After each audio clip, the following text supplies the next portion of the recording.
नमस्कार, आप देख रहे हैं गौरव भारत और मैं हूं आपके साथ विदिशा। जबलपुर में national movement old pension scheme defence कार्यकारिणी के द्वारा एक पत्रकार वार्ता का आयोजन किया गया, जहां पदाधिकारियों ने जानकारी देते हुए बताया कि केंद्रीय कर्मचारियों के द्वारा पूरे देश में ओल्ड पेंशन नीति को बहाल करने के लिए आंदोलन किए जा रहे हैं। उसके बाद भी सरकार के द्वारा ओल्ड पेंशन नीति को बहाल नहीं किया जा रहा, जिसको लेकर लगातार संगठन के द्वारा आंदोलन किए जा रहे हैं। उसी कड़ी में जबलपुर में 18 जून को पेंशन मशाल जुलूस रांची क्षेत्र में निकाला जाएगा।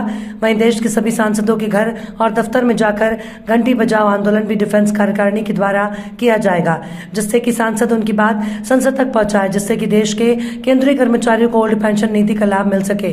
वहीं पदाधिकारियों का कहना है कि एनपीएस और निगमीकरण और निजीकरण के विरोध में निजीकरण भारत छोड़ो रथ यात्रा का आयोजन national movement old pension scheme के राष्ट्रीय अध्यक्ष के नेतृत्व में 1 जून से किया जा रहा है, जहां 1 जून को रथ यात्रा बिहार चंपारण से प्रारंभ होकर संपूर्ण भारत में भ्रमण पर निकली है, जो कल जबलपुर में प्रवेश करने जा रही है। वहीं अनिल गुप्ता का कहना है कि कांग्रेस शासित प्रदेशों में राज्य सरकार के द्वारा ओल्ड पेंशन स्कीम को बहाल कर दिया गया, पर भाजपा शासित प्रदेशों और केंद्र सरकार के द्वारा ओल्ड पेंशन नीति को बहाल नहीं किया जा रहा, जिसको लेकर कर्मचारियों को अपने भविष्य की चिंता सताने लगी है।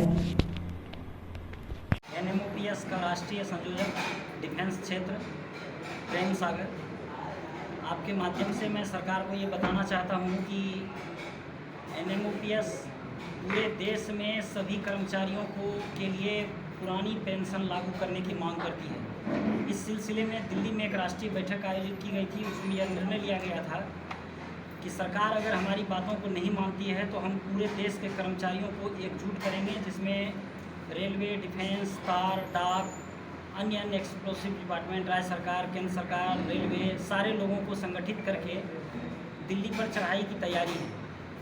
इसके पूर्व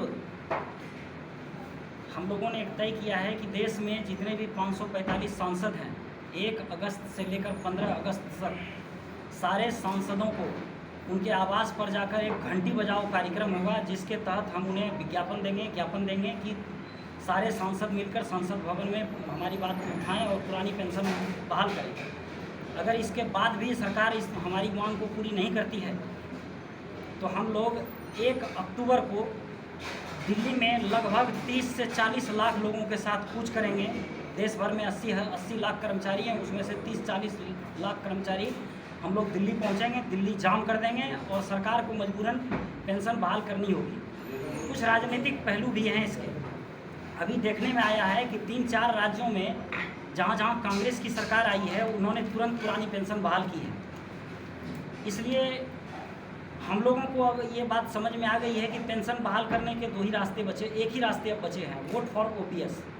वोट फॉर ओपीएस मतलब कर्मचारी अपने हक के लिए, हम कर्मचारी होने के साथ साथ हम एक वोटर भी हैं, तो वोट में हम लोग अपने वोट का इस्तेमाल करेंगे। और जो सरकार पुरानी पेंशन देने के लिए तैयार है और वो स्पष्ट है, कांग्रेस ने पूरी तरह से पूरे देश में बहाल करने का ये वादा किया है और हिमाचल प्रदेश, राजस्थान और छत्तीसगढ़ में उन्होंने पुरानी पेंशन बहाल करके इस बात को सबूत दे दिया है कि वो पेंशन बहाल कर सकती है। अतः हम यह बीजेपी सरकार से यह निवेदन करते हैं कि वो भी पुरानी पेंशन बहाल कर दें, नहीं तो हम लोग वोट फॉर ओपीएस में जाएंगे। इसके चलते ये सरकारें डूब सकती हैं। धन्यवाद। कल 18 तारीख को रविवार को एमएनओपीएस के राष्ट्रीय बैनर के तले एक बहुत बड़ा विशाल मशाल जुलूस निकलने वाला है। वो मशाल जुलूस हमारे बड़े पत्थर से शुरू होकर पनहेरा पेट्रोल पंप तक जाएगा, जिसमें देश की रक्षा में लगे हुए डिफेंस के सारे फैक्ट्री के लोग, सीओडी के लोग, 506 के लोग के साथ रेलवे और राज्य सरकार के कर्मचारी इसमें भाग ले रहे हैं। ये आंदोलन हमारे अंतिम चरण में चल रहा है, क्योंकि कार्यक्रम की विशालता आप इस बात पे देख सकते हैं कि लगातार कर्मचारी आंदोलन का परिणाम था कि आज आपको एनपीएस ख़त्म होकर 6 राज्यों में ओपीएस लागू हो गया है। इसी तारतम्य में एक जन आंदोलन जो आपको देखने को मिलेगा, वो आपको कल रविवार 18 तारीख को शाम 4:30 बजे से बड़े पत्थर में देखने को मिलेगा। मैं अनिल गुप्ता, एमएनओपीएस टीम, जबलपुर।